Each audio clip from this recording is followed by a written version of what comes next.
नमस्कार मित्रांनो, मी तुमचा सर्वांचा लाडका गायक बिग बॉस फेम दादूस नमस्कार करतोय. तुम्हा सगळ्यांना आग्रहाचं निमंत्रण देण्याचे तुमच्यासमोर लाईव्ह आलंय.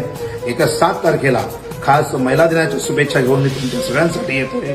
वरली जांभोरी मैदान या ठिकाणी शिवसेना उद्धव बाळासाहेब ठाकरे या सेनेच्या वतीनं खास करून आपले सर्वांचे लाडके आमदार सुनीलजी शिंदे साहेबांच्या आयोजनात महिला दिनाचा भव्य कार्यक्रम, त्याच्यामध्ये पैठणी खेळ रंगे दादूशा संघे हा जबरदस्त कार्यक्रम आहे खास महिला दिनाचा. त्यानिमित्त माझे मित्र अतुल भोईर प्रस्तुत ऑर्केस्ट्रा होळी गीतांचा लोकगीतांचा भारदार नजराना दादूस आला रे आपल्यासाठी मी येतोय. तर नक्की आपण सगळ्यांनी या कार्यक्रमात उपस्थित लावायचे आणि या कार्यक्रमाला 4 चांद लावायचं, कारण हा महिला दिन आहे. हा आपल्या सगळ्यांच्यासाठी येणारा दिवस आहे. या महिला दिनाच्या सगळ्यांना शुभेच्छा देतोय आणि कार्यक्रमाची लयलूट करूया, धमाल करूया. तर नक्की भेटूया ते 7 तारखेला आपल्या सगळ्यांच्या भेट देतोय. दादूस आला रे.